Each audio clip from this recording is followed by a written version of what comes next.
There is a specific kind of person who never talks about money. They are not broke, they are not avoiding the subject, they simply have no anxiety left to perform. Most of us have been trained to read wealth through surface signals: the new car, the designer label, the vacation posted online. But those signals are not what genuine long-term wealth looks like from the inside. Real financial security tends to be invisible precisely because it has no need for an audience. The people who have quietly accumulated the most tend to exhibit a very specific behavioral profile. Not flashy, not dramatic, remarkably consistent in ways that become obvious once you know what to look for.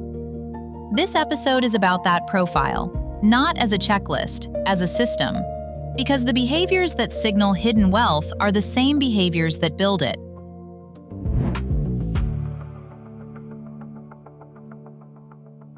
The first and most reliable signal is the complete absence of price commentary. Most people narrate the financial dimension of their lives constantly, almost without noticing it. They mention what something cost, whether they got a deal, what things are going for these days. This narration is a form of financial processing. It is how people manage ongoing money anxiety out loud. The quietly wealthy do not do this, not because they are secretive, because there is no anxiety to process. They have opinions on quality, on experience, on whether something is worth doing at all. The price occupies a different part of the decision entirely, and it rarely surfaces in conversation. This absence is subtle, but it accumulates quickly in extended contact. Once you notice that someone never mentions what anything costs, you have learned something specific about their relationship with scarcity.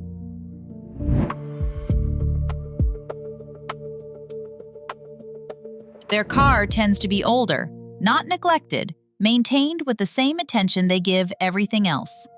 They purchased it when it made sense, have driven it for a decade or more, and have no particular interest in replacing it.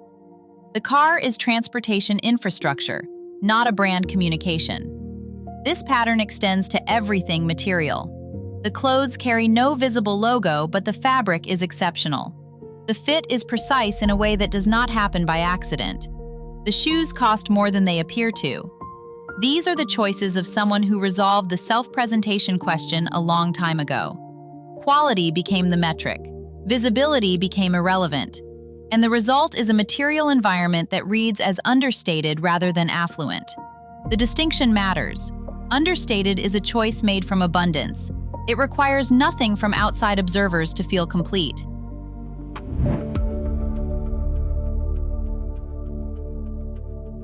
The house is not the largest on the street. It is not in the most conspicuous location in the area. It is well maintained, well positioned by standards that are personal rather than performative. There is no conversation about its current market value. No references to what the equity has done. In many cases, the mortgage has been gone for years, and the house has simply become where they live. This is not a minor detail. For most households, the primary residence is also the primary financial anxiety. Values go up, values go down, refinancing happens, equity is referenced.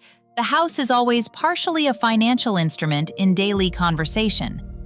When someone never speaks of their home this way, it tends to mean the home was settled long ago. The house became infrastructure rather than investment, and infrastructure does not require ongoing emotional attention.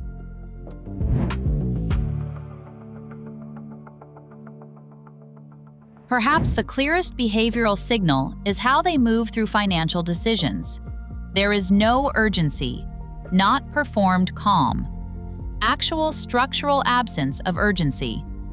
Financial urgency is almost always a product of constraint. When options are limited, deadlines matter. When liquidity is thin, timing is everything. The quietly wealthy have options in excess of most decisions. A missed deal becomes a lesson, not a loss. They think about financial decisions for as long as those decisions require. They do not compress their judgment to meet artificial timelines. This patience is not passivity, it is leverage. Time is an asset they can deploy in every negotiation. The person who can genuinely walk away from a deal controls the terms of the deal. And the person who learned that a decade ago no longer needs to announce it.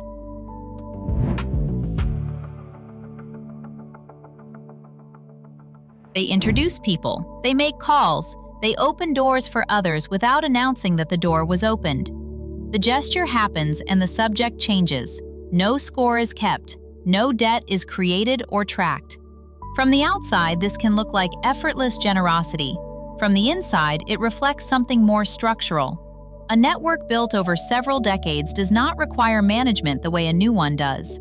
The relationships exist at a depth where reciprocity is already embedded in the architecture of the connection. Doing something for someone in that network is not a transaction. It is a natural expression of how those relationships function. The people who are still building their network keep score because they have to.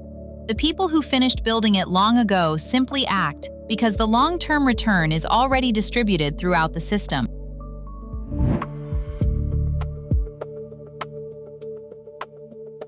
They take the direct flight. They pay for the professional rather than doing it themselves. They upgrade without deliberation when the upgrade saves meaningful time. This is one of the behavioral patterns that most clearly separates genuine financial security from its imitation.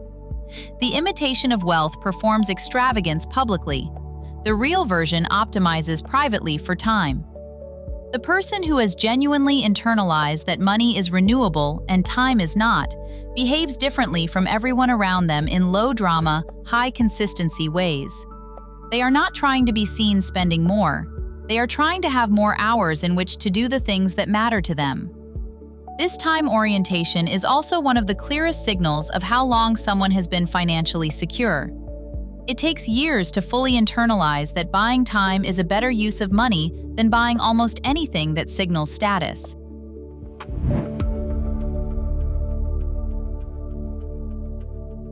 Their accountant has worked with them for 20 years.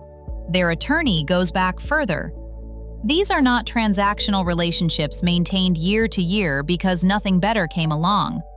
They are institutional relationships built on complete knowledge of the family's financial position across every entity and every year. The accountant knows what was sold in 2003. The attorney knows how the original structure was designed and why. This kind of professional infrastructure does not develop accidentally. It is built because the complexity underneath requires it, and it is maintained because dismantling it would cost more than sustaining it. The presence of decades-long professional relationships around someone's finances is one of the most reliable structural signals that there is substantial architecture being maintained. You do not build and keep that infrastructure around nothing.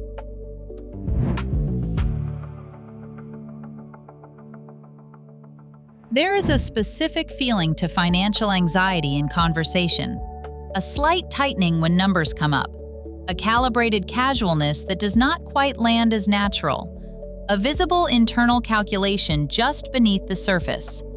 Most people carry some version of this. The silently wealthy do not. Money in their conversation functions the way any other practical tool functions, useful when relevant, unremarkable when not. There is no performance of wealth and no compensating performance of modesty. There is simply an absence. The absence of the emotional weight that money carries for most people, regardless of how much they have. This calm is not the result of having money.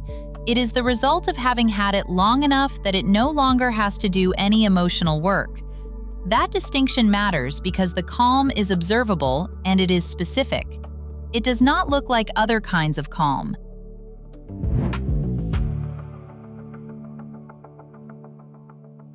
The final signal does not appear in a single interaction. It accumulates over years of knowing someone. A property that has been in the family for 4 decades. A quiet ownership stake in a business you never knew existed. A named endowment at an institution. A long-standing relationship with a country or region that goes back decades. None of this was announced. None of it was mentioned until context made it relevant or until you asked the right question. It was simply there, quietly, structurally. The way things that have existed for a long time tend to sit in people's lives. This accumulation of quiet depth is the final behavioral signature of someone who built wealth as a structure rather than a performance. The more you know them, the more there is. Not because they were hiding it, because they never needed to lead with it.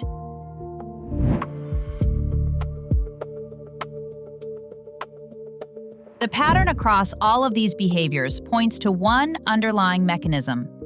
Genuine long-term financial security does not need external validation to feel real. It does not require an audience. It does not perform for observers. It does not narrate itself. This is partly what makes it so difficult to read from the outside, especially for people trained to read wealth through surface signals. But these behaviors are worth understanding for a reason that goes beyond identifying who has money. Every one of them reflects a relationship with money that is available to develop at any income level and any stage of financial life. The absence of price anxiety, the preference for quality over visibility, the investment in time over status, the generosity that does not keep score, the professional relationships built slowly and maintained seriously, the calm that comes from not needing money to manage your emotional state. These are not just signals of wealth. They are practices that, built consistently over time, move the direction of a financial life. The person who starts living without financial urgency before they have complete financial security is practicing the posture that security requires. Understanding the architecture of how quietly wealthy people relate to money is not a parlor game, it is a map. And maps are most useful before you have arrived.